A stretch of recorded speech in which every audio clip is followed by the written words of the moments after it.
है, तो मानव को दिए जाने वाले, मनुष्यों को दिए जाने वाले अधिकार को ही दोस्तों मानवाधिकार कहते हैं, सिंपल सी लैंग्वेज में। ठीक है, चलिए साथियों आपको बताएं दोस्तों कि मानवाधिकार से तात्पर्य देखिए, आपके यूपी पुलिस एग्जाम में पूछा गया था। तो मानवाधिकार का तात्पर्य क्या होता है, तो यह ऐसे अधिकारों से है जो व्यक्ति को मनुष्य होने के कारण प्राप्त होते हैं। मानवाधिकार सब लोगों के पास होते हैं, यानी कि मानवाधिकार अगर आप मानो है दोस्तों, आपके पास ये अधिकार 100% होंगे। ठीक है, आपको दोस्तों जैसे आप मनुष्य होते हैं, ठीक है, मनुष्य होने के कारण ही आपको ये मानवाधिकार मिल जाते हैं। ये आपके यूपी पुलिस में पूछा गया था कि मानवाधिकार दोस्तों किसको मिलते हैं, तो सबको लोगों को। ठीक है, चलिए, यद्यपि दोस्तों भारतीय संविधान में मानवाधिकारों के रूप में मौलिक अधिकारों की व्यवस्था की गई। दोस्तों मौलिक अधिकार में पढ़ा रहा हूं दोस्तों, आपको पता है कि पॉलिटी वाली क्लास में। तो दोस्तों आपको पता है कि जैसे मौलिक अधिकार मानवाधिकार से संबंधित दोस्तों भारतीय संविधान में, यानी जैसे देखिए मानवाधिकार का मतलब कुछ अधिकार, ठीक है, मानव का अधिकार। तो दोस्तों अगर मैं संविधान की भाषा में बात करूंगा तो मानवाधिकार का संबंध किससे हो जाएगा, मौलिक अधिकारों से दोस्तों, जो कि सभी मनुष्यों को प्राप्त हैं। ठीक है, और जिसे उच्चतम न्यायालय की संरक्षण प्राप्त है, यानी अगर इसमें कोई चीजें होती हैं, कोई प्रॉब्लम होती या फिर इसका उल्लंघन कोई करता है, या फिर सरकार इन पर दोस्तों कोई कानून लाती है इनको घेरने के लिए, तब आप सुप्रीम कोर्ट की शरण में डायरेक्ट जा सकते हैं। ठीक है, चलिए अब दोस्तों इसके लिए मैंने डिटेल में पॉलिटी पढ़ा रहा हूं यूपीएससी लेवल की, तो आप प्लेलिस्ट में जाकर के देख सकते हैं। ठीक है, चलिए, परंतु 1948 में घोषित मानवाधिकार अत्यंत व्यापक है, जो किसी राष्ट्र राज्य की सीमाओं से परे है। इसका मतलब समझ सकते हैं आप। देखिए अगर आप बात करते हैं मौलिक अधिकार दोस्तों, ये केवल आपके भारत तक सीमित हैं, भारत तक सीमित हैं। मगर दोस्तों अगर मैं बात करूं मानवाधिकार की, तो ये दोस्तों किसी राज्य या फिर राष्ट्र के सीमाओं के बंधन में बंधे नहीं हैं, ये पूरे विश्व में राज करते हैं। यानी कि पूरे विश्व में मानव की जो अधिकार दोस्तों उनकी बात करते हैं। मानवाधिकार दोस्तों कह सकते हैं कि जैसे मौलिक अधिकार दोस्तों केवल और केवल अपने भारत में है,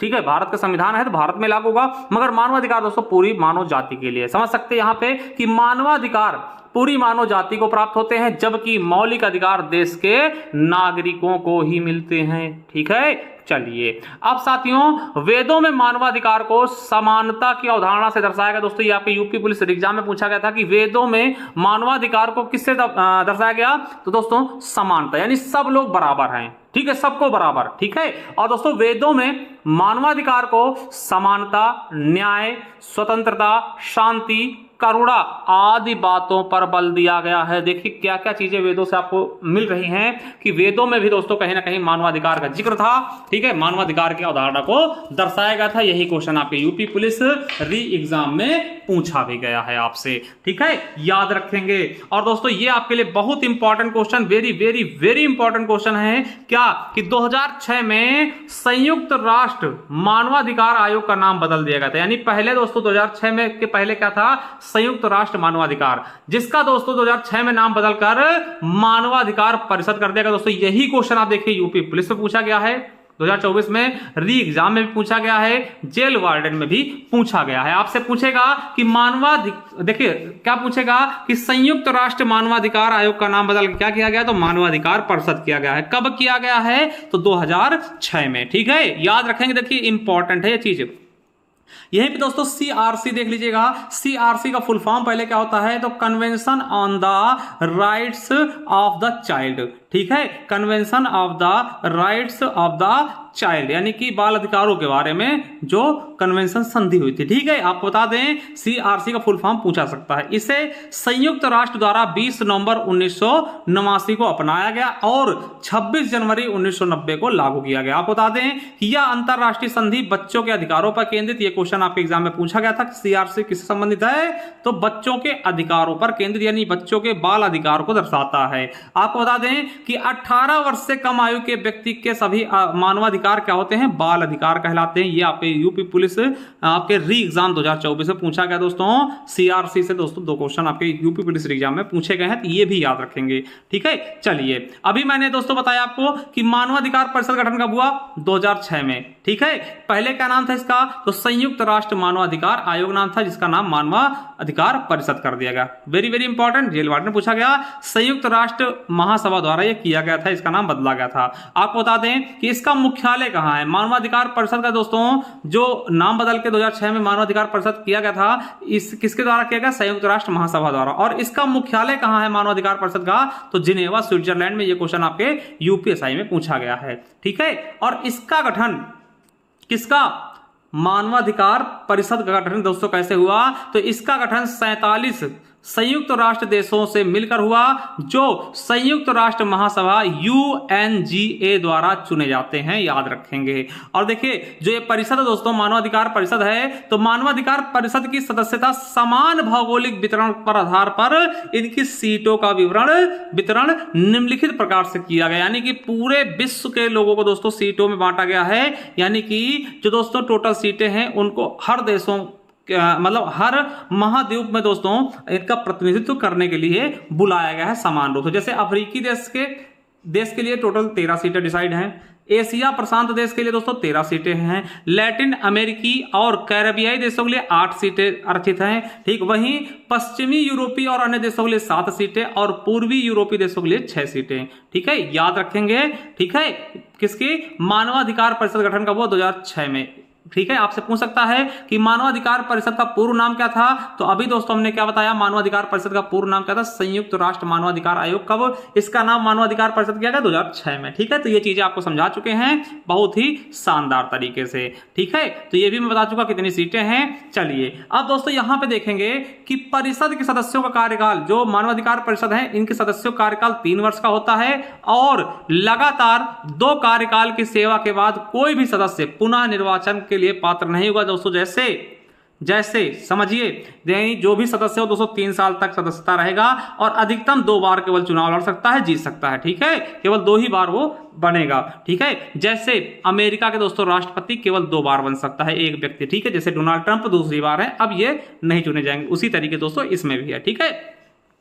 और साथियों मानवाधिकार संधि निकायों में के स्वतंत्र विशेषज्ञों का कार्यकाल दोस्तों 4 वर्ष का होता है, यूपी पुलिस जेल वार्डन में पूछा गया है। और यहीं पे याद रखेंगे कि संयुक्त राष्ट्र महासभा के अध्यक्ष पद पर चयनित प्रथम भारतीय महिला कौन थी, तो श्रीमती विजया लक्ष्मी पंडित जी थी, यूपीएसआई 2021 में पूछा गया है। चलिए मानवाधिकार के इतिहास थोड़ा देख लेते हैं दोस्तों, ठीक है। मानवाधिकार का इतिहास देख लेते हैं दोस्तों। आपको बता दें कि अगर दोस्तों आप किसी भी तरीके की पीडीएफ वगैरह चाहते हैं, ई बुक वगैरह चाहते हैं, हमारे ज्ञान आरबीएल ऐप को डाउनलोड कर लीजिए दोस्तों, वहां से सारी चीजें आपको मिल जाएंगी। चाहे आप संविधान चाहिए, यूपीएसआई लेवल की मूल विधि चाहिए, और ये स्ट्रेटेजी का सब कुछ मिल जाएगा, ठीक है। चलिए अब मानवाधिकार के बारे में आपको बताऊं तो देखिए मानवाधिकारों की सार्वभौमिक घोषणा कब की गई, तो याद रखेगा कि मानवाधिकारों की सार्वभौमिक घोषणा संयुक्त राष्ट्र की आम सभा द्वारा सभा की 3री बैठक में।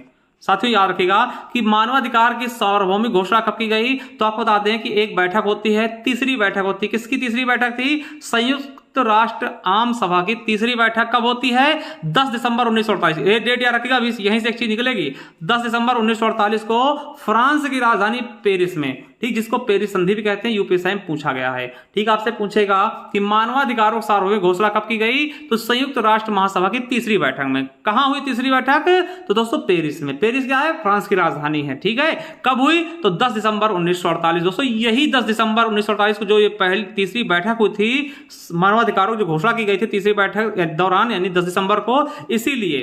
इसीलिए प्रतिवर्ष हम दोस्तों 10 दिसंबर को विश्व मानवाधिकार दिवस के रूप में मनाते हैं। वेरी वेरी इंपॉर्टेंट दोस्तों। यूपीएसआई, यूपीएसआई और अन्य एग्जामों में पूछा जा चुका है मानवाधिकार आयोग के बारे में, मानवाधिकार दिवस के बारे में। कब, 10 दिसंबर। क्यों, क्योंकि 10 दिसंबर 1948 को इसमें मानवाधिकारों की सार्वभौमिक घोषणा की गई थी। और दोस्तों ये क्वेश्चन अभी यूपी पुलिस एग्जाम में पूछा गया कि कब दोस्तों इसकी 75वीं जयंती मनाई गई, पर 75वीं वर्षगांठ मनाई गई, तो 10 दिसंबर 2023 को दोस्तों 75 साल पूरे हो गए थे। देखिए 48 से 23 तक, ठीक है, याद रखिएगा 75 साल हो गए, इसलिए इसकी 75वीं जयंती मनाई गई। वहीं दोस्तों मैं बता दूं कि मानवाधिकारों के सार्वभौमिक घोषणा को मानव अधिकारों का मैग्ना कार्टा दोस्तों बोलते हैं। ये भी याद रखेंगे, मैग्ना कार्टा मतलब कहता है जो छूट मिलती है, इस बैठक में, किस बैठक में, मानवाधिकारों की सार्वभौमिक घोषणा हुई थी, यानी संयुक्त राष्ट्र की आम सभा, जो तीसरी बैठक हुई थी, इसमें दोस्तों कुल 58 देशों ने भाग लिया था और इसकी जो ड्राफ्टिंग कमेटी के चेयरमैन थे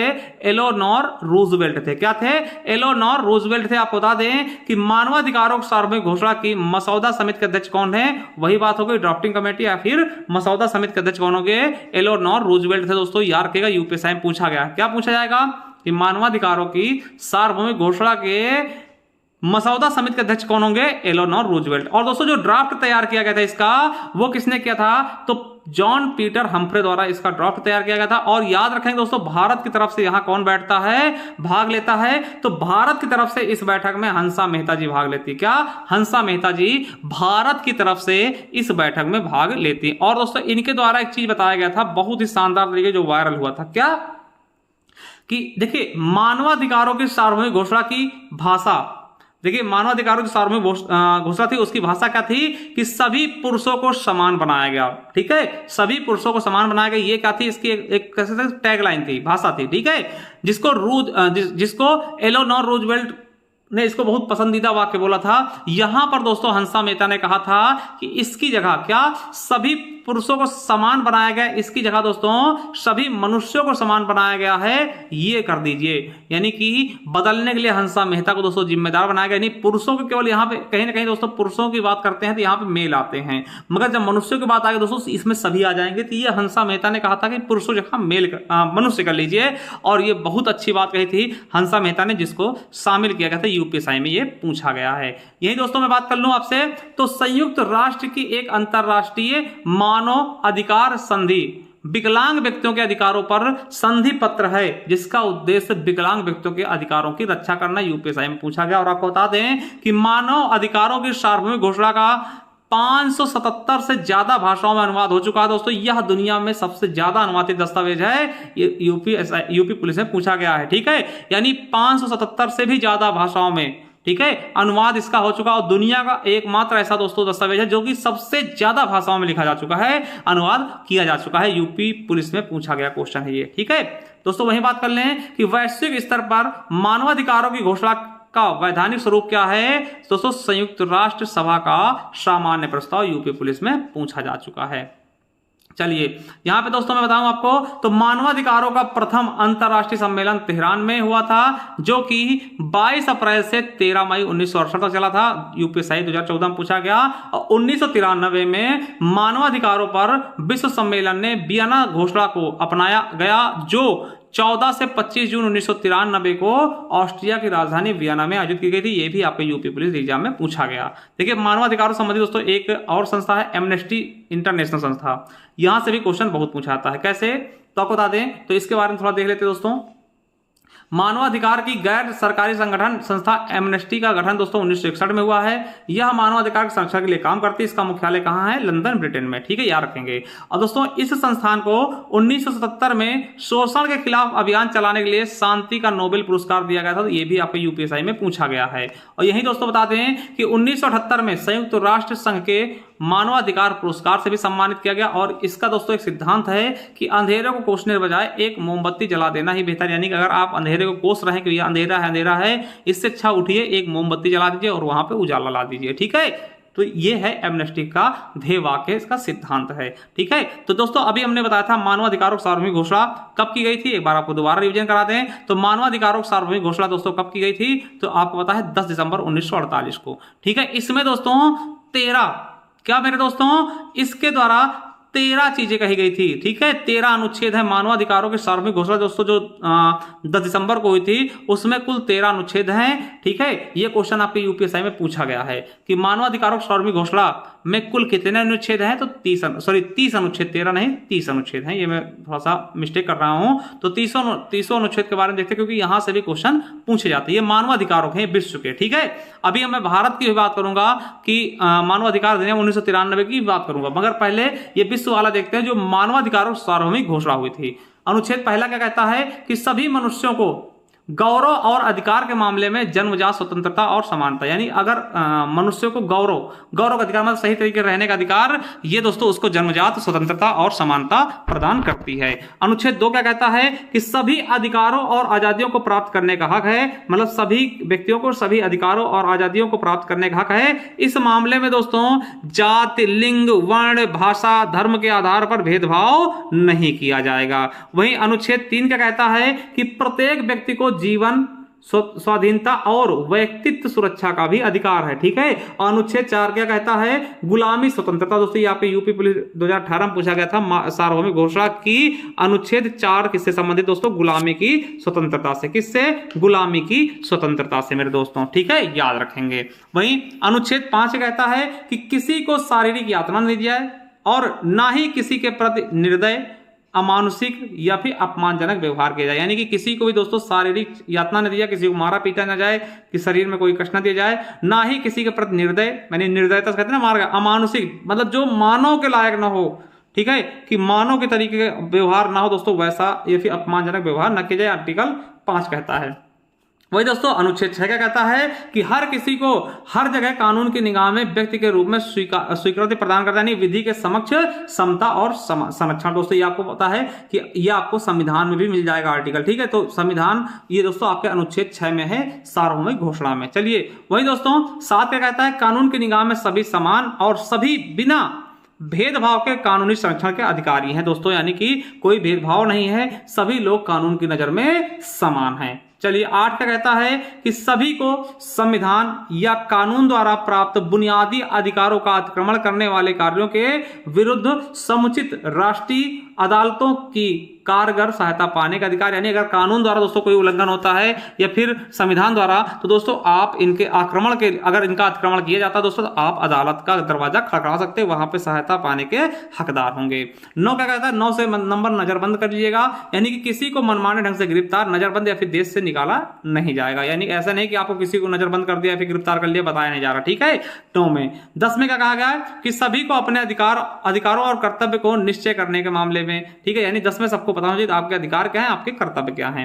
11 का कहता है कि प्रत्येक व्यक्ति जिस पर दंडनीय अपराध का आरोप है तब तक वो अपराधी नहीं होगा जब तक कि वो सिद्ध ना हो जाए, यानी कि मान ले दोस्तों 11 नंबर क्या कहता है, मान लिया कि आपने दोस्तों आपके ऊपर किसी झूठा केस लगा दिया कि आपने क्या किया है कि किसी का रेप किया है, किसी लड़की ने दोस्तों मान लिया आपके ऊपर रेप का इल्जाम लगा दिया है दोस्तों, आपका केस चल रहा, तो लोग आपको कहते हैं रेप किया इसने, रेप किया, रेपिस्ट है, ऐसा नहीं है, ठीक है। जब तक दोस्तों अदालत ना कह दे कि हाँ भैया इसने रेप किया, सबूत ना हाजिर हो जाए उसके सामने, जब तक वो सजा न सुना दे दोस्तों, तब तक आप रेपिस्ट नहीं कहलाएंगे, ये कहा गया है आपके 11 में, ठीक है। 12 में क्या है, किसी व्यक्ति की एकांतता, परिवार, पत्र या पत्र व्यवहार, घर या पत्र व्यवहार के प्रति कोई मनमाना हस्तक्षेप के विरुद्ध कानूनी रक्षा प्रदान करना, यानी कि कोई घर के विरुद्ध या फिर पत्र व्यवहार के विरुद्ध कोई भी आपके इसमें हस्तक्षेप नहीं करेगा। 13वां क्या है कि देश के सीमाओं के अंदर स्वतंत्रता पूर्वक आने जाने, बसने के अधिकार तथा अपना देश छोड़ने या फिर वापस आने का अधिकार है, यानी किसी भी देश के अंदर कहीं भी आप घूम सकते हैं, किसी भी देश आप जा सकते हैं अपना देश छोड़ के और फिर वापस आ सकते हैं, ये कहा गया 13 में। 14 में क्या है कि किसी व्यक्ति द्वारा सताए जाने पर दूसरे देशों में शरण लेने का अधिकार। अगर दोस्तों आपको पता है किससे कि म्यांमार में रोहिंग्या, फिर दोस्तों वो म्यांमार में सताए गए, मतलब उनको भगाया गया वहां से, क्योंकि इन्होंने भी दोस्तों हत्या किया हुआ था, तो वहां भगाया गया, फिर इन्होंने बांग्लादेश गए, बांग्लादेश से भारत आ रहे हैं, तो ये दोस्तों वही कहा गया है कि किसी व्यक्ति को सताया जाता है दोस्तों, दूसरे देश की शरण ले सकते हैं, यूपी पुलिस एग्जाम पूछा गया है, ठीक है। वही दोस्तों 15वां है कि प्रत्येक व्यक्ति को किसी भी राष्ट्र विशेष नागरिकता का अधिकार, मतलब किसी भी राष्ट्र विशेष की नागरिकता मिलनी चाहिए, ये यूपी पुलिस रेडियो ऑपरेटर 2024 में पूछा गया, आर्टिकल 15, ठीक है। आर्टिकल 16 का कहता है विवाह एवं परिवार का अधिकार, मतलब आपको विवाह करने का अधिकार, आपको परिवार के साथ रहने का अधिकार है, ठीक है। 17 दोस्तों निजी संपत्ति रखने का अधिकार है। 18 दोस्तों विचार, अंतरात्मा और धर्म की आजादी, मतलब आप कुछ भी विचार कर सकते हैं कोई भी अंतरात्मा से, और कोई भी धर्म आप अपना कोई भी धर्म दोस्तों स्वीकार कर सकते हैं, 18 में कहा गया। 19 में क्या है कि विचार एवं अभिव्यक्ति स्वतंत्रता का अधिकार। 20 में क्या है, सभा करने, समिति बनाने का अधिकार है। और 21 में दोस्तों आपको बता दें ये संविधान से मिलता जुलता है, ठीक है। 21 में मतदान करने की, यानी कि देश के शासन में प्रत्यक्ष रूप से या प्रत्यक्ष रूप से स्वतंत्र रूप से चुने गए प्रतिनिधियों के जरिए दोस्तों हिस्सा लेने का भी अधिकार, यानी मतदान का, ठीक है। 22 में सामाजिक सुरक्षा का अधिकार है। 23 में आर्टिकल 23 में क्या है, रोजगार का चुनाव करने का, काम करने के संरक्षण का अधिकार, यानी आप कोई भी रोजगार कर सकते हैं। ऐसा नहीं दोस्तों आप नाई है तो बाल ही काटेंगे, धोबी है कपड़ा धुलेंगे, ऐसा नहीं, जो भी आप चाहें कर सकते हैं। आर्टिकल 13 कहता है, आर्टिकल 23 कहता है, आर्टिकल 24 का कहता है कि प्रत्येक व्यक्ति को विश्राम और अवकाश का अधिकार, यानी कि प्रत्येक व्यक्ति विश्राम कर सकता है। विश्राम करने का अधिकार मतलब इसके नियम भी हैं, ठीक है, ऐसा नहीं कि आप हमेशा सोते रहो, ठीक। अवकाश का अधिकार, सप्ताह में दोस्तों 1 दिन अवकाश मिलता है, ठीक है। 25 क्या कहता है, आर्टिकल 25 कहता है अच्छे जीवन स्तर को प्राप्त करने का अधिकार, जच्चा बच्चा को खास सहायता और सुविधा का अधिकार। 26 शिक्षा का अधिकार दोस्तों, आप पता जो कि अभी इसको मौलिक अधिकार किया गया आपके संविधान में 21A में, ठीक है, वो आपके इसमें 30 अनुच्छेद में से 26 में है, ठीक है, शिक्षा का अधिकार, ठीक है। चलिए 27 का कहता है कि स्वतंत्रता पूर्वक समाज के सांस्कृतिक जीवन में हिस्सा लेने का अधिकार है। 28 का कहता है ऐसी सामाजिक और अंतर्राष्ट्रीय व्यवस्था की प्राप्ति का अधिकार है जिसमें अधिकारों और स्वतंत्रताओं को पूर्णतया प्राप्त किया जा सके। वहीं 29 क्या कहता है कि प्रत्येक व्यक्ति का उसी समाज के प्रति कर्तव्य है जिसमें रहकर उसके व्यक्तित्व का स्वतंत्र और पूर्ण विकास संभव हो। वहीं 30 क्या कहता है कि इस घोषणा में उल्लिखित किसी भी बात का अर्थ नहीं लगाना चाहिए जिससे अधिकारों और स्वतंत्रताओं में से किसी का भी विनाश करना हो, ठीक है, ये याद रखेंगे। चलिए यहीं पे दोस्तों नोट करके लिख लीजिए कि भारत ने वर्ष 1980 में महिलाओं के विरुद्ध भेदभाव के सभी रूपों का उन्मूलन CEDAW, ठीक है, समझौते पर हस्ताक्षर किया था, यूपीएससी में पूछा गया दोस्तों। CEDAW को संयुक्त राष्ट्र महासभा में 1979 को अपनाया गया था, ये भी यूपीएससी में पूछा गया है। चलिए अब थोड़ी सी चीजें और मैं बताऊं आपको कि राष्ट्रीय मानवाधिकार आयोग, दोस्तों राष्ट्रीय मानवाधिकार आयोग यानी कि NHRC यानी नेशनल ह्यूमन राइट्स कमीशन, ये दोस्तों इसका फुल फॉर्म पूछा गया था आपके यूपी पुलिस एग्जाम में, ठीक है, कि NHRC फुल फॉर्म क्या होगा, नेशनल ह्यूमन राइट्स कमीशन, यानी कि राष्ट्रीय मानवाधिकार आयोग, ये एक सांविधिक अधिकार है, ठीक है। राष्ट्रीय मानवाधिकार आयोग का मुख्यालय कहाँ, नई दिल्ली, यूपी पुलिस 2024 में पूछा गया। राष्ट्रीय मानवाधिकार आयोग की सिफारिश की प्रकृति क्या है, सलाहकारी है, सलाह देने के लिए, ठीक है। भारत में राष्ट्रीय मानवाधिकार आयोग की स्थापना 12 अक्टूबर 1993 को मानव संरक्षण अधिनियम 1993 के तहत की गई थी, यूपी पुलिस में पूछा गया है। और मानवाधिकार संरक्षण अधिनियम को 28 सितंबर 1993 को लागू किया गया है, यूपी पुलिस एग्जाम 2024 और यूपीएससी में पूछा गया है। आपको बता दें कि यह संविधान द्वारा दिए गए मानवाधिकारों जैसे जीवन का अधिकार, स्वतंत्रता का अधिकार और समानता का अधिकार आदि की रक्षा करता है। राष्ट्रीय मानवाधिकार आयोग के दोस्तों प्रथम अध्यक्ष कौन थे, तो श्री न्यायमूर्ति रंगनाथ मिश्र जी थे, यूपीएससी में पूछा गया। और राष्ट्रीय मानवाधिकार आयोग के वर्तमान अध्यक्ष कौन है, श्री न्यायमूर्ति वी राम सुब्रमण्यम। दोस्तों देखिए ये चीज चेंज होते रहते, इनको आप पेपर के पहले एक बार करेक्ट कर लिया करिए, ठीक है। चलिए अभी तक दोस्तों राष्ट्रीय मानवाधिकार अध्यक्ष कोई महिला नहीं बनी है, याद रखेंगे। थाने में मानवाधिकार संरक्षण के लिए उच्चतम न्यायालय के निर्णय दोस्तों किस पे डिपेंड हैं, तो DK बसु बनाम पश्चिम बंगाल सरकार 1997 के निर्देशों का पालन करना चाहिए, ठीक है। और आपको बता दें कि मानवाधिकार संरक्षण अधिनियम 1993 में दोस्तों संशोधन 2019 में किया गया था। इसके थोड़ा सा देख लेते हैं क्या संशोधन हुआ था। क्या हुआ था, तो गृह मंत्री अमित शाह ने 8 जुलाई 2019 को लोकसभा में मानवाधिकार संरक्षण अधिनियम संरक्षण संशोधन बिल 2019 को पेश किया। यह बिल मानवाधिकार संरक्षण अधिनियम 1993 में संशोधन करता है। आपको बता दें पहला संशोधन क्या हुआ कि राष्ट्रीय मानवाधिकार आयोग का अध्यक्ष जो पहले भारत के मुख्य न्यायाधीश के पद पर हो या सर्वोच्च न्यायालय के, ठीक है, सर्वोच्च न्यायालय वही भारत के मुख्य न्यायाधीश हो या फिर सर्वोच्च न्यायालय के न्यायाधीश के पद पर रहा हो, ठीक है, वह अध्यक्ष बन सकता है। ये किया गया और यूपी पुलिस में पूछा गया क्वेश्चन है। इसका कार्यकाल पहले दोस्तों 5 वर्ष, ये 70 वर्ष था, जिसे संशोधित करके अब 3 वर्ष से 70 वर्ष कर दिया गया है, याद रखेंगे, ठीक है। जो 2019 में अब इनका कार्यकाल क्या है, 3 वर्ष या 70 वर्ष, ठीक, जो पहले हो जाए, ठीक है।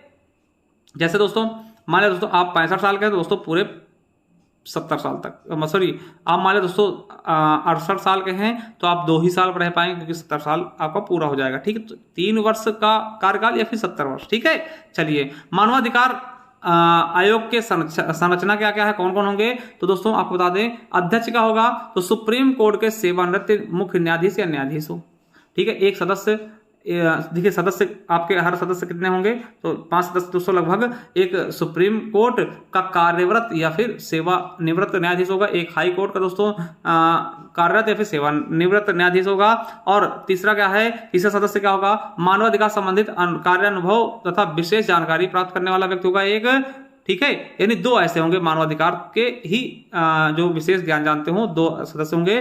तीसरा दोस्तों मानवाधिकार संबंधित कार्यान्वयन अथवा विशेष जानकारी रखने वाली महिला होगी, यानी कि 3 इनके जानकारी रखने वाले होंगे जो कि महिला होंगे। और इसके दोस्तों पदेन सदस्य होते हैं, जैसे राष्ट्रीय अल्पसंख्यक आयोग का अध्यक्ष हो गया, अनुसूचित जनजाति आयोग का अध्यक्ष हो गया, अनुसूचित जाति आयोग का अध्यक्ष हो गया, राष्ट्रीय महिला आयोग के अध्यक्ष हो गए, और पिछड़ा वर्ग आयोग के अध्यक्ष हो गए, और विकलांग व्यक्तियों के लिए आयुक्त हो गए दोस्तों, मुख्य आयुक्त तो ये भी होते हैं। और विशेष आमंत्रित कौन होते हैं, राष्ट्रीय बाल सुरक्षा आयोग के मुख्य न्यायाधीश, ठीक है, याद रखेंगे। आपको बता दें दोस्तों कि राष्ट्रीय मानवाधिकार आयोग का अध्यक्ष सर्वोच्च न्यायालय के मुख्य सेवानिवृत्त मुख्य न्यायाधीश के सर्वोच्च न्यायालय को ही बनाया जाता, ठीक है। यानी कि राष्ट्रीय मानवाधिकार आयोग के अध्यक्ष सर्वोच्च न्यायालय के सेवानिवृत्त यानी कि जो रिटायर्ड हो मुख्य न्यायाधीश या सर्वोच्च न्यायालय के न्यायाधीश को ही बनाया जाता है, ठीक है। और आपको बता दें कि अध्यक्ष और सदस्यों की नियुक्ति राष्ट्रपति द्वारा प्रधानमंत्री की अध्यक्षता में 6 समिति की कमेटी द्वारा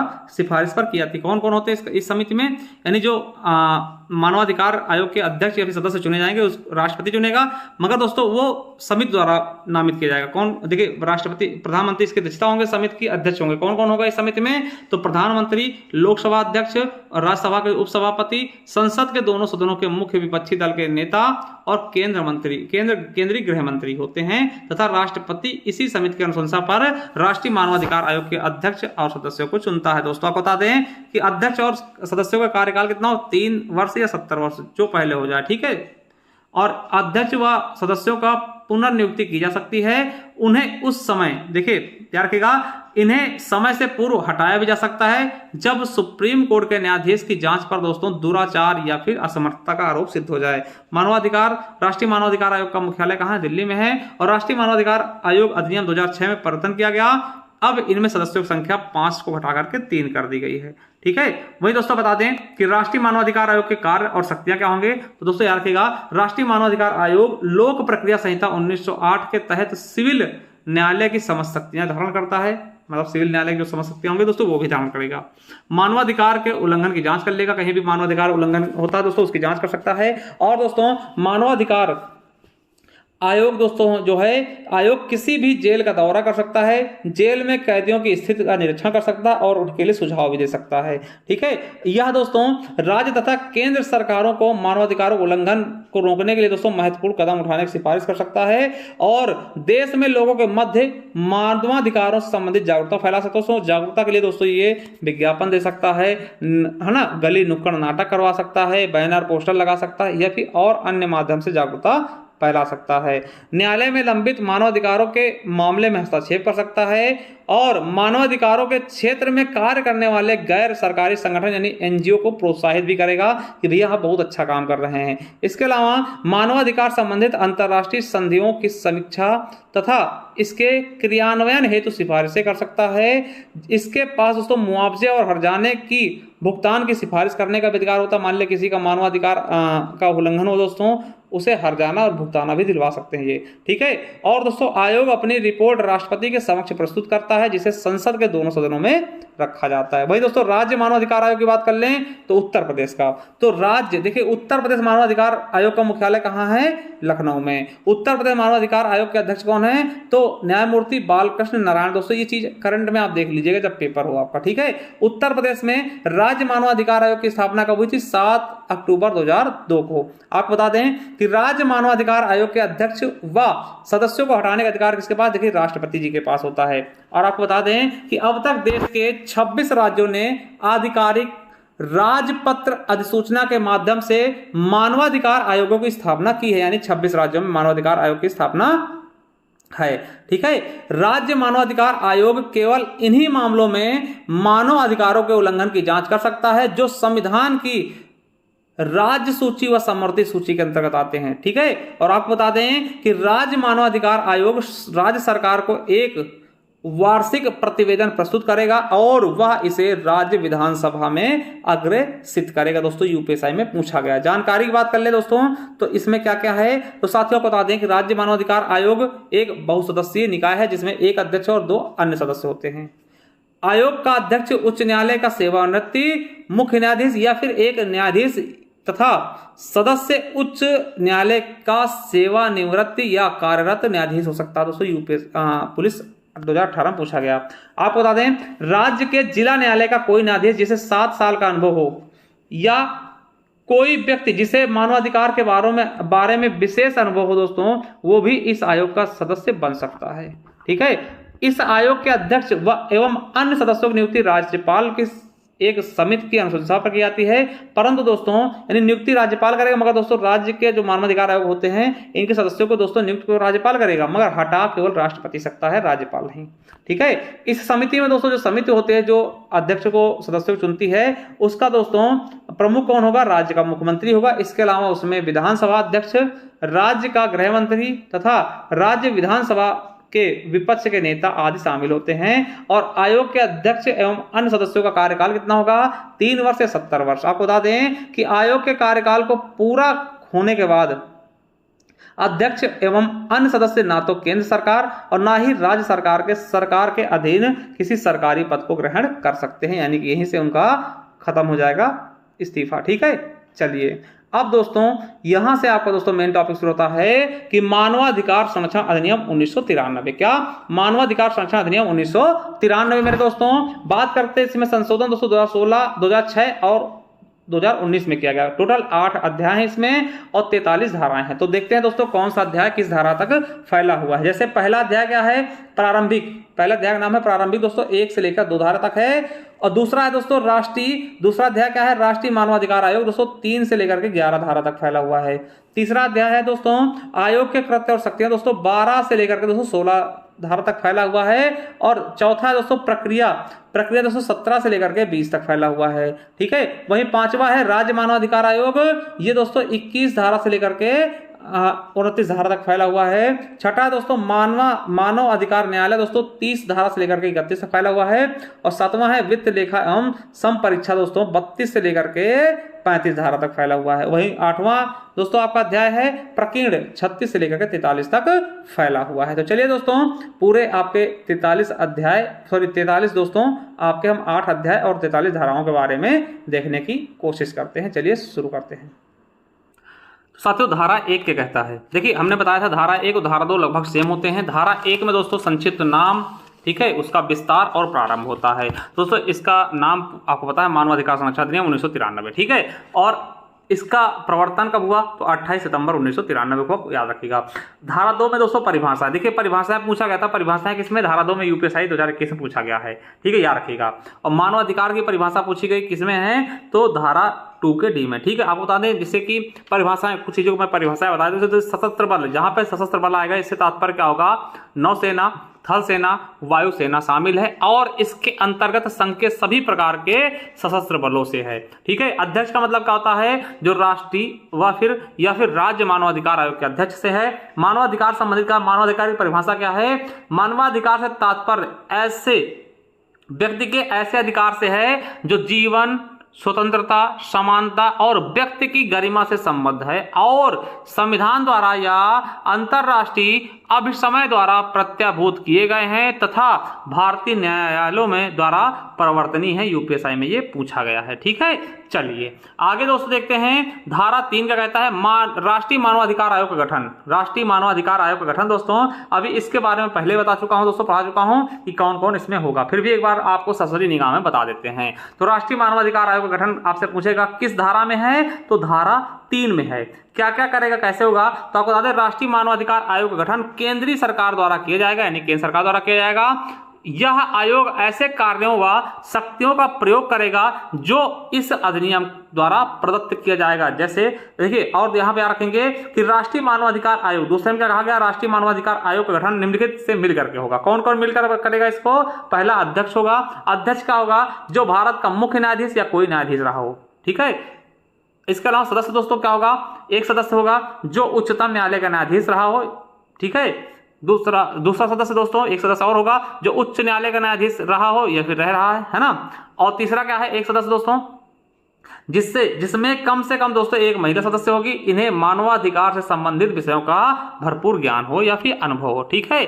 वही दोस्तों अगला है 3 नंबर क्या है कि राष्ट्रीय पिछड़ा वर्ग आयोग, राष्ट्रीय अल्पसंख्यक आयोग, राष्ट्रीय बाल संरक्षण आयोग, राष्ट्रीय अनुसूचित जाति तथा जनजाति आयोग, राष्ट्रीय महिला आयोग के अध्यक्ष तथा दिव्यांगजन के मुख्य आयुक्त भी अधिनियम की धारा 12B और जे में विनिर्दिष्ट कार्यों के निर्वहन के लिए इस आयोग के सदस्य समझे जाएंगे, ठीक है। वही दोस्तों इसमें कहा गया है कि एक महासचिव होगा जो आयोग का मुख्य कार्यपालक अधिकारी भी कहलाएगा। यानी कि आपसे पूछेगा कि मानवाधिकार आयोग का मुख्य कार्यपालक अधिकारी कौन होगा, तो महासचिव होगा। आयोग का मुख्यालय दिल्ली में होगा और आयोग केंद्रीय सरकार की पूर्व अनुमति से भारत के अन्य स्थानों पर भी इसकी स्थापना कर सकता है, यानी मुख्यालय की स्थापना कर सकता है। चलिए धारा 4 में क्या कहा गया है कि राष्ट्रीय मानवाधिकार आयोग के अध्यक्ष व फिर सदस्यों की नियुक्ति कैसे होगी। तो मैंने बता चुका हूं पहले से कि राष्ट्रपति अपने हस्ताक्षर और मुद्रा सहित अधिपत्र द्वारा अध्यक्ष और अन्य सदस्यों की नियुक्ति करेगा। प्रत्येक नियुक्ति निम्नलिखित सदस्यों की समिति की सिफारिश पर किया जाएगा। यानी नियुक्ति कौन करेगा, राष्ट्रपति करेगा, मगर सिफारिश पर सदस्यों की कौन कौन होंगे उस कमेटी में, प्रधानमंत्री होंगे जो कि अध्यक्ष होंगे, लोकसभा का अध्यक्ष होगा जो कि सदस्य के रूप में, उसके अलावा भारत सरकार के गृह मंत्रालय का भारत मंत्री होगा, सदस्य होगा, और लोकसभा का विपक्ष का नेता होगा सदस्य के रूप में, और राज्यसभा का विपक्ष का नेता होगा, और राज्यसभा का सभापति होगा, उपसभापति होगा दोस्तों, ये होंगे, ठीक है। चलिए 4 में कहा गया कि कौन कौन से अध्यक्ष की नियुक्ति कैसे होगी ना। 5 में कहा गया है कि राष्ट्रीय मानवाधिकार आयोग के अध्यक्ष व सदस्यों का त्याग पत्र और हटाया जाना। दोस्तों कौन त्याग पत्र, किसे त्याग पत्र देगा, राष्ट्रपति को देगा। कैसे हटाया जा सकता है दोस्तों, केवल साबित कदाचार या असमर्थता के आधार पर ही राष्ट्रपति के आदेश द्वारा दोस्तों इनको पद से हटाया जा सकता है। अगला है 6 में क्या है, कार्यकाल। क्या है, राष्ट्रीय मानवाधिकार आयोग के अध्यक्ष व अन्य सदस्यों का कार्यकाल या फिर पदावधि क्या होगी, तो 3 वर्ष या 70 वर्ष की आयु जो पहले पूरी हो गई हो। यानी 70 वर्ष की आयु, मान लो दोस्तों वो 68 साल का है तो दोस्तों केवल 2 साल बन पाए, क्योंकि 70 साल उसका कंप्लीट हो जाएगा। अगर मान लो दोस्तों 65 साल है तो 3 साल तक रहेगा, यानी 68 साल तक, ठीक है। यानी इनमें से जो पहले हो जाए दोस्तों वही। चलिए आगे है 7 नंबर क्या है, धारा 7 का कहता है कि कतिपय परिस्थितियों में सदस्य का अध्यक्ष के रूप में कार्य करना। यानी कि कब उनमें जो सदस्य होंगे वही दोस्तों अध्यक्ष के रूप में काम कर लेगा, एक उनमें से।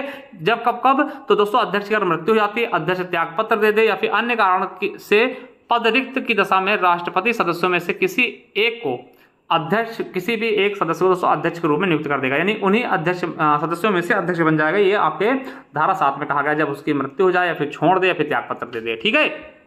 चलिए धारा 8 का कहता है कि राष्ट्रीय मानवाधिकार आयोग के अध्यक्ष व अन्य सदस्यों की सेवा के निर्वर्धन की शर्तें दी गई हैं। धारा 9 में रिक्तियों आदि से आयोग की कार्यवाहियों व अविधिमान्य ना होना, ठीक है। देखिए जो इंपॉर्टेंट होगा उसके बारे में अच्छे से बता दूंगा, ठीक है। धारा 10 कहता है कि प्रक्रिया का आयोग द्वारा विनियमित किया जाना, यानी कि आयोग का अधिवेशन ऐसे समय व स्थान पर होगा जो अध्यक्ष ठीक समझे, यानी कि जो प्रक्रिया चलेगी। अब देखिए इस आयोग जो होता है इनका अधिवेशन कब होगा, कहां होगा, किस स्थान पे होगा, वो अध्यक्ष तय करेगा। ये आपके धारा 10 में कहा गया है। चलिए धारा 12 का कहता है कि आयोग के कृत्य और शक्तियां क्या करेगा और शक्तियां क्या क्या होंगी दोस्तों, इसके बारे में बताया गया है। तो आपको बता दें कि स्वप्रेरणा मतलब अपने आप से, ठीक है, या किसी पीड़ित व्यक्ति द्वारा या उसकी ओर से किसी व्यक्ति द्वारा, जैसे कि एससी सुप्रीम कोर्ट या फिर हाई कोर्ट के निर्देश पर पेश की गई अर्जी पर मानवाधिकार की,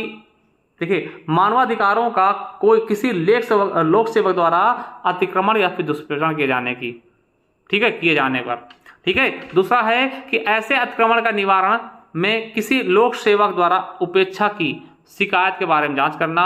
तीसरा है कि दोस्तों किसी न्यायालय में समक्ष लंबित किसी कार्यवाही में जिसमें मानवाधिकारों के अतिक्रमण का कथन है, उच्च न्यायालय की अनुमति से हस्तक्षेप कर सकता हस्तक्षेप दोस्तों उच्च न्यायालय की अनुमति से, कि भैया ये क्यों पड़ा हुआ है इनसे केस, ठीक है। चलिए अगला है किसी कारागार या अन्य संस्था जहां व्यक्ति के उपचार, सुधार, संरक्षण के उद्देश्य से निरुद्ध या दाखिल किए जाते हैं, निरीक्षण करना और उन पर सरकार को सिफारिश करना दोस्तों, ये गा कहता है। ठीक है, अगला है कि संविधान या मानवाधिकारों के संरक्षण के लिए या किसी अन्य विधि के अधीन उपबंधित रक्षा उपायों का पुनरावलोकन करना एवं प्रभावपूर्ण कार्यान्वयन के लिए उपायों की सिफारिश करना, ये भी मानवाधिकार के सदस्यों कर सकते हैं। अगला है कि मानवाधिकार संबंधित संधियों, अंतरराष्ट्रीय लिखितों का अध्ययन करना और उनके प्रभावपूर्ण कार्यान्वयन के लिए सिफारिश करना। अगला है मानवाधिकार के क्षेत्र में अनुसंधान करना, यानी कि खोज करना, उनका संवर्धन करना।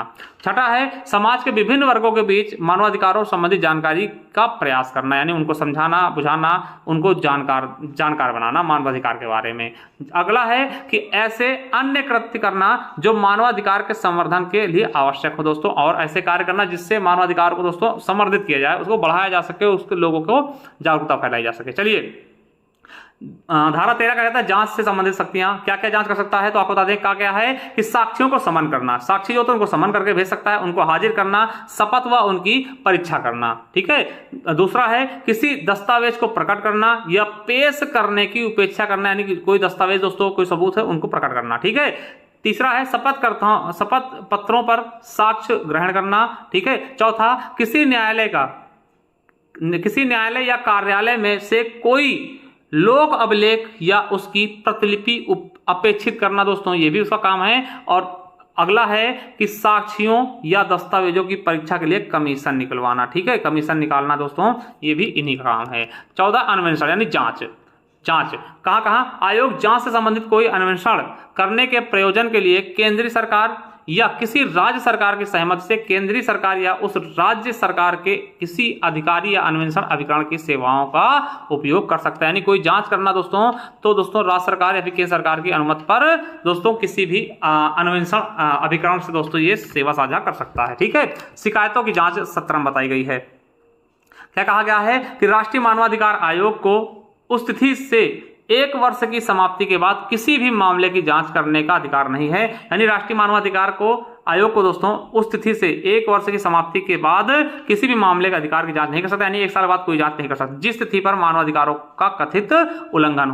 किया गया। मान लो कोई भी उल्लंघन 2009 को जनवरी 2019 को हुई, 1 जनवरी 2019 को हुई है, तो दोस्तों अगर वो चाहे तो 2020 जनवरी 1 जनवरी 2020 के बाद दोस्तों इस पर कोई भी एक्शन नहीं ले सकता। ठीक है, चलिए 18 का कहता है कि जांच के दौरान और जांच के पश्चात कार्रवाई, यानी जांच के दौरान कौन सी कार्रवाई कर सकते हैं, जांच के बाद कौन सी कार्रवाई कर सकता है आयोग। तो आपको बता दें कि आयोग 18 में कहा गया चीज है, आयोग किसी जांच के दौरान उसे पूरा होने पर दोस्तों क्या कर देगा कि शिकायतकर्ता या फिर पीड़ित व्यक्ति को प्रतिकर या नुकसानी का भुगतान करने की सिफारिश करेगा, यानी जो उसको नुकसान हो वो पैसे उसको मिलने चाहिए, ऐसा सिफारिश करेगा। दूसरा, संबंधित व्यक्ति यानी अतिक्रमणकर्ता के विरुद्ध कार्रवाई करने की सिफारिश, यानी जिसने भी किसी सताया मानवाधिकार का उल्लंघन किया है, जो दुष्ट है, उसको दोस्तों उसके विरुद्ध कार्रवाई करने की मांग करेगा। ठीक है, तीसरा क्या है, ऐसी अन्य कार्रवाई करने की सिफारिश करेगा जो वो ठीक समझे, ऐसा जो उसे अच्छा लगे वो करने की मांग कर सकता है। ठीक है, 19 में क्या है कि सशस्त्र बलों के बाबत प्रक्रिया, और 20 में क्या है आयोग की वार्षिक और विशेष रिपोर्ट। दोस्तों याद रखेगा कि आयोग केंद्रीय सरकार को और संबंधित राज्य सरकार को वार्षिक और विशेष रिपोर्ट प्रस्तुत करेगा। 21 में क्या है राज्य मानवाधिकार आयोग का गठन। ठीक है, इसमें राज्य मानवाधिकार आयोग का गठन धारा 21 में बताया गया है। क्या क्या होगा, तो राज्य सरकार राज्य मानवाधिकार आयोग का गठन कर सकेगी, और राज्य मानवाधिकार आयोग के जो गठित होगा दोस्तों उसमें कौन कौन होंगे, किन किन से मिलकर होगा। पहला, एक अध्यक्ष होगा जो किसी उच्च न्यायालय का मुख्य न्यायाधीश या फिर कोई न्यायाधीश रहा हो। ठीक है, दूसरा दोस्तों, एक सदस्य जो किसी उच्च न्यायालय का न्यायाधीश रहा है या राज्य में जिला न्यायालय का न्यायाधीश रहा है या फिर रहा है, और उसे जिला न्यायाधीश के रूप में कम से कम 7 साल का अनुभव भी हो। और एक सदस्य ऐसा होगा जिसे मानवाधिकार के संबंधित विषयों का ज्ञान होगा। ठीक है, और एक सचिव होगा जो आयोग का मुख्य कार्यपालक अधिकारी होगा। एक सचिव जो होगा वो आयोग के मुख्य कार्यपालक अधिकारी होगा। राज्य मानवाधिकार आयोग की बात की जा रही है ना यहाँ पे। अगला है कि राज्य आयोग का मुख्यालय ऐसे स्थान पर होगा जो राज्य सरकार अधिसूचना द्वारा निर्दिष्ट करेगी ना। जैसे दोस्तों अपने उत्तर प्रदेश का कहाँ है, तो लखनऊ में है। ठीक है, चलिए अगला है 22 का कहता है कि राज्य मानवाधिकार आयोगों के अध्यक्षों की नियुक्ति कौन करेगा, तो राज्यपाल। कौन करेगा नियुक्ति, राज्यपाल। मगर दोस्तों त्याग पत्र किसको देंगे, तो दोस्तों याद रखिएगा सॉरी त्याग पत्र तो राज्यपाल को देंगे, पर हटा कौन सकता है दोस्तों, इनको राष्ट्रपति हटा सकता है ना। चलिए, तो राज्यपाल अपने हस्ताक्षर और मुद्रा सहित अधिपत्र द्वारा अध्यक्ष और सदस्यों की नियुक्ति करेगा, और प्रत्येक नियुक्ति ऐसी समिति की सिफारिश पर प्राप्त होने के पश्चात की जाएगी, जो निम्नलिखित होगी। कौन कौन होगा इस समिति में? मुख्यमंत्री जो कि अध्यक्ष होंगे, और विधानसभा अध्यक्ष, और उस राज्य के गृह विभाग का भार साधक मंत्री, और सदस्य विधानसभा के विपक्ष के नेता, ये सभी क्या होंगे? सदस्य होंगे। ठीक है, इनके सिफारिश पर ही राज्यपाल राज्य मानवाधिकार आयोग के अध्यक्ष व फिर सदस्यों की नियुक्ति करेगा।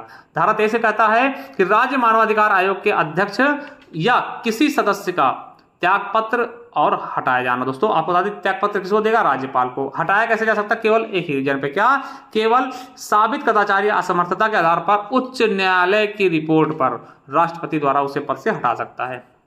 24 क्या है कि राज्य मानवाधिकार आयोगों के अध्यक्ष या फिर सदस्यों का कार्यकाल कितना होगा? तो मेरे दोस्तों 3 वर्ष या फिर 70 वर्ष की आयु, जो पहले हो जाए।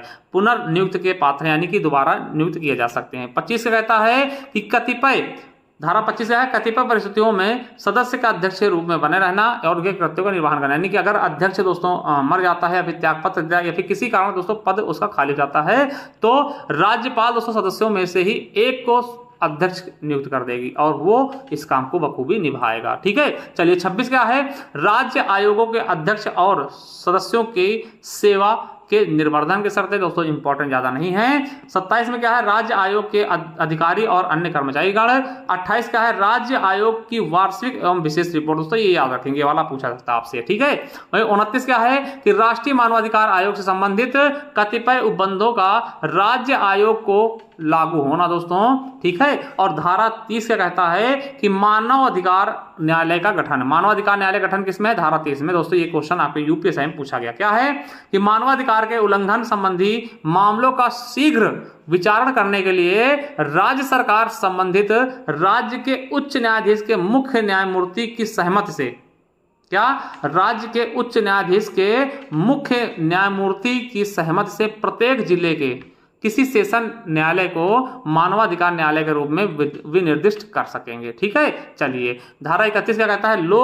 विशेष लोक अभियोजन, यानी कि राज्य सरकार प्रत्येक मानवाधिकार न्यायालय के लिए अधिसूचना द्वारा एक लोक अभियोजन विनिर्दिष्ट करेगा या किसी ऐसे अधिवक्ता को जिसने कम से कम 7 वर्ष तक की अधिवक्ता के रूप में विधि व्यवसाय किया हो, दोस्तों उसको नियुक्त करेगा। ठीक है, विशेष लोक अभियोजन यानी कि सरकारी वकील के टाइप का। ठीक है, चलिए 32 का कहता है केंद्रीय सरकार द्वारा अनुदान, यानी कि केंद्रीय सरकार संसद के सम्यक विनियोग के पश्चात राष्ट्रीय मानवाधिकार के लिए अनुदान प्रदान करेगी।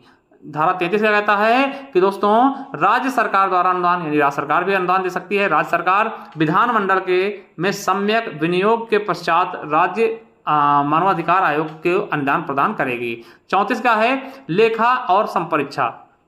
ठीक है, धारा 34 क्या कहता है? लेखा और संपरीक्षा। दोस्तों आपको बता दें कि आयोग उचित लेखा और अन्य सुसंगत अभिलेख रखेगा और लेखाओं का वार्षिक विवरण ऐसे प्रारूप में तैयार करेगा जो केंद्रीय सरकार भारत के नियंत्रक एवं महालेखा परीक्षक से परामर्श करके विहित करे। ठीक है, चलिए धारा 35 क्या कहता है? राज्य आयोग में लेखा और संपरीक्षण। 36 क्या कहता है? आयोग की अधिकारिता के अधीन न आने वाले विषय। कौन से अधिकार जो हैं, विषय जो है आयोग की अधिकारिता में नहीं आएंगे। क्या है?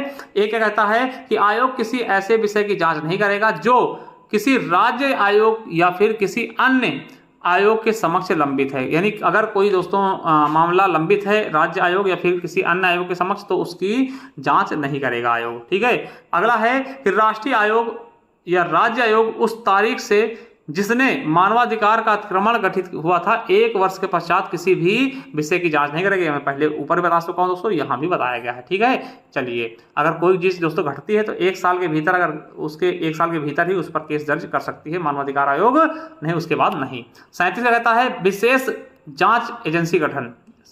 धारा 37 कहता है, यूपीएससी में पूछा गया है। सरकार मानवाधिकार अतिक्रमणों की जांच के लिए एक विशेष अन्वेषण दलों का भी गठन कर सकेगी।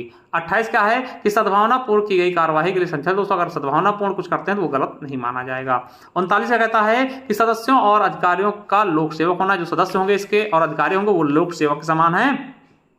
40 का कहता है नियम बनाने की केंद्रीय सरकार की शक्ति, यानी कि कोई भी नियम इसमें बना सकती है, इसे घटा बढ़ा सकती है। जैसे केंद्र सरकार अध्यक्ष और सदस्यों के वेतन एवं भत्ते तथा सेवा के लिए अन्य निबंधन और शर्तें सिविल न्यायालय की कोई अन्य शक्ति वार्षिक लेखा विवरण इत्यादि के लिए नियम बना सकती है।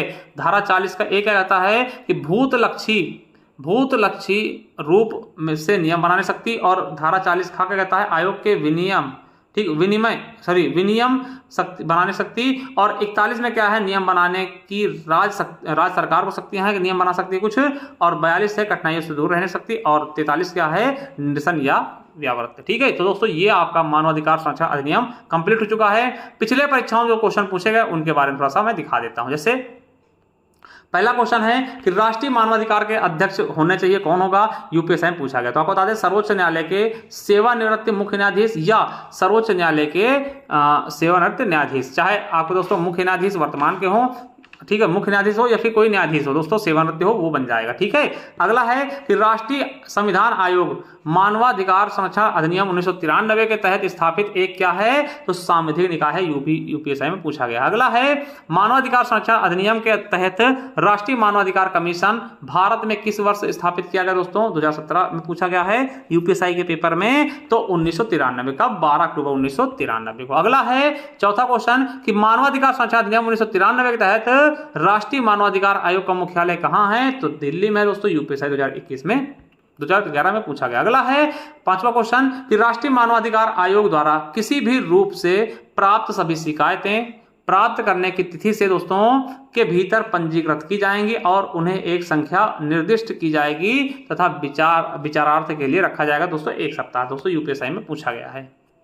चलिए अगला है कि मानवाधिकार न्यायालय का गठन दोस्तों मानवाधिकार संरक्षण अधिनियम 1993 किस धारा के तहत दोस्तों, 30 के तहत।